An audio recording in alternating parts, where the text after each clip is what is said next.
ৰাতিপুৱা আমি খবৰ পালোঁ যে আমাৰ লিটচং ৰংফাৰ ছাৰক যোৱাকালি ৰাতি তাৰ ঘৰত গৈ পেলাই তাত চাৰ্চ অপাৰেশ্যন কিবা কিবি এৰেষ্ট কৰিবলৈ কাৰণে তাত মোৰ দেন 200-300 পুলিচ ফ'ৰ্চ গৈছে বুলি গম পাইছোঁ। সেইকাৰণে মই আচৰিত যে তাত উত্তৰ বৰবিলত কোনোবা ইণ্ডিভিজুৱেল এক দুইজন লিটচং ছাৰৰ এগেইনষ্টত FIR দিয়া পৰা যে আমাৰ পুলিচ ফ'ৰ্চ ইমান 300-400 জন যোৱা সেইটো আচৰিত হৈ গ'ল। ইয়াত কোনোবা পলিটিকেল ইনফ্লুৱেঞ্চ থকাৰ কাৰণে ইমান হৈছে।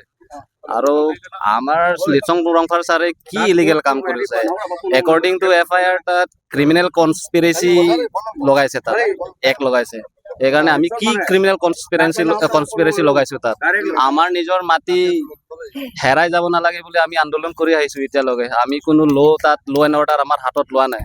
আমি পিচফুলি তাত গৈ পেলাই সদায় প্ৰটেষ্ট কৰোঁ। সেইকাৰণে সেইটো এগেইনষ্টতে আমাৰ লিটচং ছাৰক ধৰা সেইটো আমি কোনো দিনত নামানো।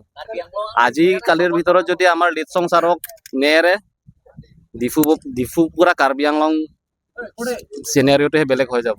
আমাৰ স্পেচিয়েলি মই তুলিৰাম ছাৰক জনাব বিচাৰিছোঁ, আপুনি যে পিছপিনিৰ পৰা যে আপুনি পলিটিকেল ইনফ্লুৱেঞ্চ আপুনি দি আছে, ছাপৰ্ট দি আছে, সেইটো আমি নামানো। আপোনালোকৰ এতিয়া MLA ইলেকশ্যন আহি আছে, আপোনালোকে MLA ইলেকশ্যনৰ আগতে আপোনালোকে গম পাব আপোনালোকৰ BJP গভৰ্ণমেণ্টৰ কি কলা আছে কি বগা আছে আমি চব গম পাওঁ। ছ'চিয়েল এক্টিভিষ্ট আমি গম পাওঁ, সেইটো আমি লাহে লাহে আমি ফাদিল কৰিম। কিছুমান মিডিয়া আমি কিছুমান পৰ্টেল চেনেলত আমি দেখা পাইছোঁ যে বাঙালী ষ্টুডেণ্ট ফেডাৰেশ্যন বিলাকে কয় আমাক গুণ্ডা আৰু আমি বোলে কাৰ্বি আমি বোলে বাঙালীসকলক আমি অত্যাচাৰ কৰি আছোঁ।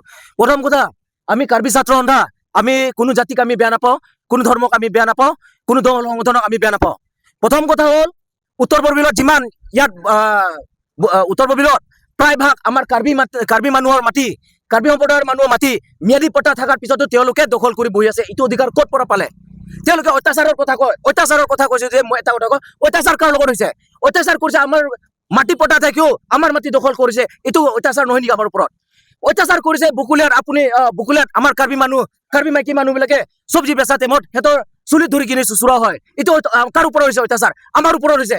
দিন দুপৰীয়া মাছ মজিয়াত আমাৰ কাৰ্বি ছাত্ৰ সন্থাৰ ওপৰত তেওঁলোকে ডাইৰেক্ট গুপিয়াই অত্যাচাৰ কৰিছে, অত্যাচাৰ আমাৰ ওপৰত হৈছে। সেইকাৰণে অত্যাচাৰৰ কথা কৈ লাভ নাই।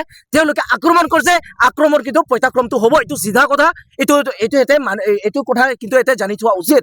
কিন্তু আৰু লগতে মই এটা কথা কওঁ, উত্তৰ বৰবিলত প্ৰায়ভাগ মানুহ বঙালী সম্প্ৰদায়ৰ মানুহ, কিন্তু কাৰ্বি মানুহৰ মাটি খেতি বাতি কৰি চব্জি খেতি কৰি কিনি খাই বসবাস কৰি আছে।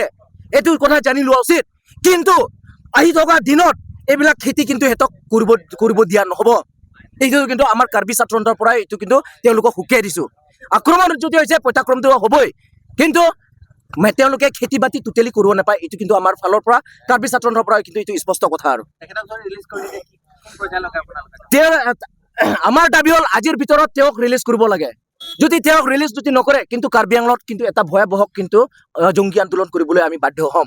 যিকোনো খবৰৰ বাবে যোগাযোগ কৰক 7099017330 লগতে 7099017110 নম্বৰত।